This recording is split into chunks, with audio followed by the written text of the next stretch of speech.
Vamos agora passar à resolução do exercício 5 do conjunto de exercícios Aplica o que aprendi da página 145 e neste exercício vamos resolver equações do segundo grau de vários tipos, inclusive equações do segundo grau completas, isto é, do tipo ax ao quadrado mais bx mais c.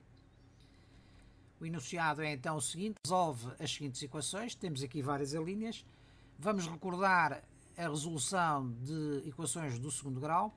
Em baixo temos a resolução de equações de segundo grau incompletas, isto é, do tipo ax ao quadrado mais bx igual a zero ou ax ao quadrado mais c igual a zero, e também não é mencionado aqui em que não só b é igual a zero como c é igual a zero, e neste caso teríamos uma parábola tangente ao eixo x no ponto de origem e simétrica relativamente ao eixo dos y. E nesse caso o conjunto de solução seria sempre o conjunto constituído pelos elementos zero, portanto duas raízes iguais a zero. E temos a resolução de equações do segundo grau completas. Neste caso, as que vão nos aparecer, são duas situações pelo menos, vão ser resolvidas sem recurso a nenhuma destas metodologias.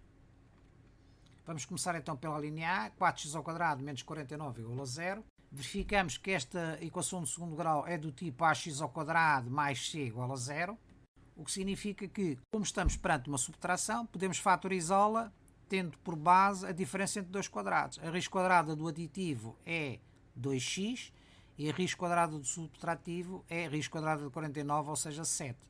Logo podemos substituir esta diferença de dois quadrados por um produto de dois binómios conjugados, 2x menos 7, que multiplica 2x mais 7. Se este produto é igual a zero, pelo menos um dos fatores tem que ser igual a zero. Neste caso, 2x menos 7 é igual a zero ou 2x mais 7 é igual a zero.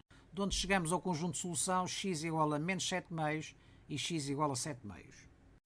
Temos aqui a nossa parábola, interseta o eixo x nos pontos C e J de abscissas menos 3,5 e 3,5, ou seja, menos 7 meios e 7 meios.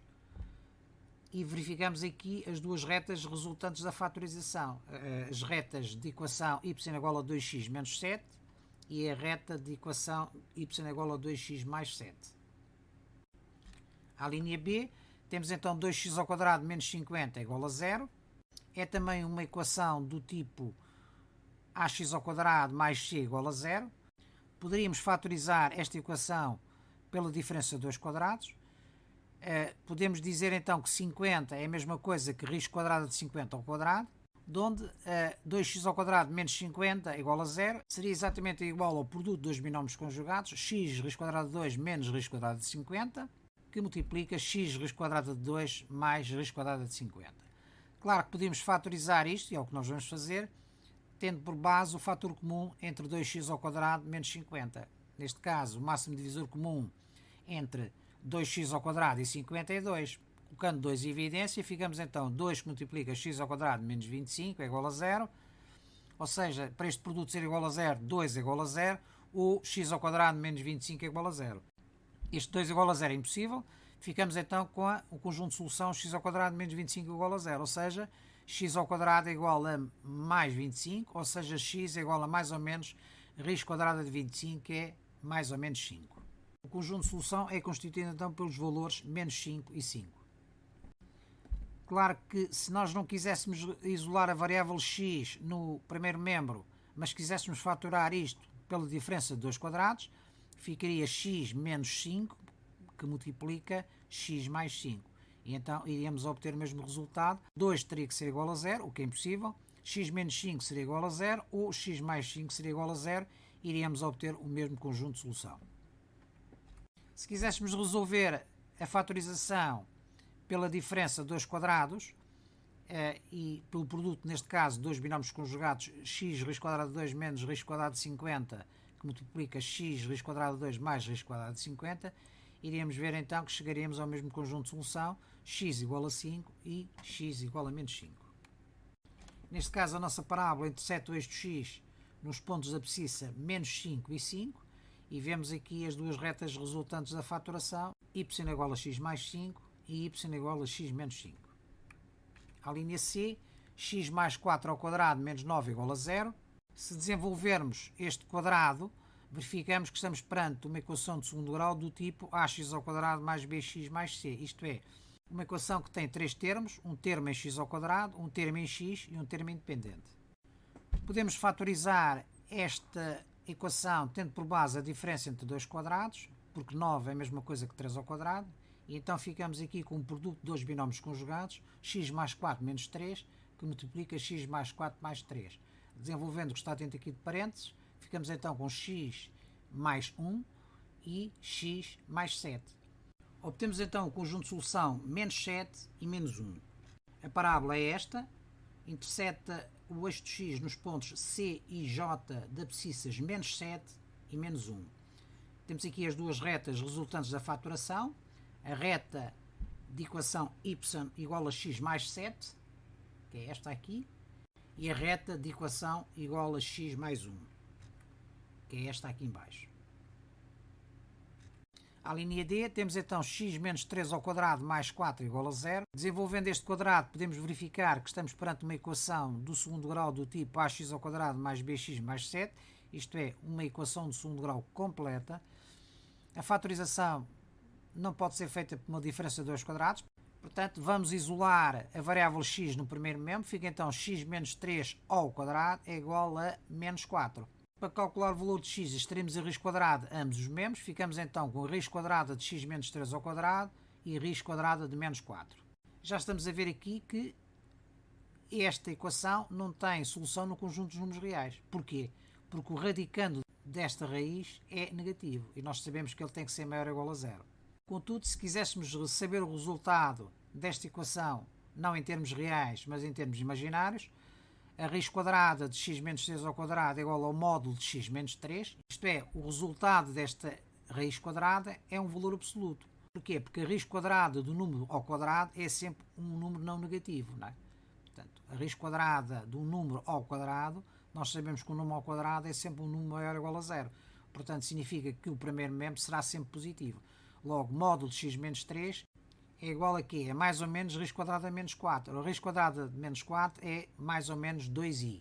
Ou seja, desenvolvendo isto, ficaria x menos 3 igual a mais ou menos 2i, de onde x seria igual, passando o 3 para o segundo membro, ficaria então x é igual a 3 mais ou menos 2i. Esta é a solução em termos do conjunto dos números imaginários. Em termos do conjunto dos números reais, que é o que nos interessa neste caso, o conjunto de solução é um conjunto vazio. O que é que significa isto em termos gráficos? Significa que a nossa parábola não interseta o eixo x. Se não interseta o eixo x, não existem pontos de interseção. Não existindo pontos de interseção, não temos solução no conjunto dos números reais. A linha E, 3x ao quadrado mais 4x é igual a x ao quadrado mais 4. Se desenvolvermos esta equação, verificamos que estamos perante uma equação do tipo ax ao quadrado é igual a 0, isto é, em que b e c são nulos. E, portanto, o conjunto de solução nesta situação é um conjunto constituído apenas pelo elemento 0. E é constituído pelo elemento 0 porquê? Nós temos uma parábola com a concavidade virada para cima, neste caso, porque é positivo. É tangente ao eixo x no ponto de coordenadas 0, 0, isto é, no ponto origem dos eixos coordenados. E é uma parábola simétrica relativamente ao eixo dos y. Cá está. É uma parábola simétrica relativamente a este eixo, o eixo dos y, interseta o eixo do x na origem dos eixos, por isso é que o conjunto de solução é constituído apenas pelo elemento 0, que é exatamente a abscissa do ponto de interseção desta parábola com o eixo do x. Vamos finalmente à linha F, a última, 4x ao quadrado menos x mais 1 ao quadrado é igual a 0. Podemos fatorizar isto tendo por base a diferença entre dois quadrados. Para isso extraímos a raiz quadrada, o aditivo e o subtrativo. A raiz quadrada do aditivo é a raiz quadrada de 4x ao quadrado, ou seja, 2x. E a raiz quadrada do subtrativo, ou seja, a raiz quadrada de x mais 1 ao quadrado, é exatamente igual a x mais 1, ou seja, neste caso seria o módulo de x mais 1. Isto é sempre um valor positivo. Porquê que é positivo? Porque nós temos aqui o quadrado de algo. Este algo, seja negativo ou seja positivo, vai dar sempre um radicando positivo. Daí que a raiz quadrada deste número positivo é sempre um número positivo. Podemos então substituir esta diferença de dois quadrados pelo produto de dois binómios conjugados. 2x menos x mais 1 e 2x mais x mais 1. Desenvolvendo o que está dentro de parênteses, ficamos então com x menos 1, que multiplica 3x mais 1. Para que este produto seja igual a 0, pelo menos um dos fatores tem que ser igual a zero. Ou x menos 1 é igual a zero, ou 3x mais 1 é igual a zero, de onde x é igual a 1 ou x é igual a menos 1/3. Como nós podemos ver aqui, esta equação é uma equação de segundo grau completa, do tipo ax² mais bx mais c, e que nós resolvemos sem recurso à forma resolvente. E resolvemos sem recurso porquê? Porque ela é apresentada sob a forma de uma diferença de dois quadrados. E por isso mesmo, recorrendo ao conceito de fatorização, conseguimos resolver esta equação de segundo grau. Graficamente, a parábola interseta o eixo x nos pontos da abscissa igual a menos 0,33 e 1, ou seja, menos 0,33 é menos 1/3 e 1. E depois temos aqui as duas retas resultantes da fatorização. A reta de equação y igual a x menos 1 e a reta de equação y igual a 3x mais 1. Portanto, y igual a x menos 1 e y igual a 3x mais 1. Verificamos aqui que a parábola tem a concavidade virada para cima. Porquê? Porque A, o coeficiente do termo em x² é positivo, e o seu vértice, que é o ponto a meio da parábola pertencente ao eixo de simetria. O eixo de simetria neste caso não é o eixo y, é um eixo que passará aqui, alguns aqui pelo meio. A interseção desse eixo de simetria com a parábola é o nosso vértice, e como nós vemos, o vértice está para baixo do eixo dos x. Está para baixo porquê? Porque o C é negativo. Se fosse um C positivo, o vértice estaria acima do eixo de x.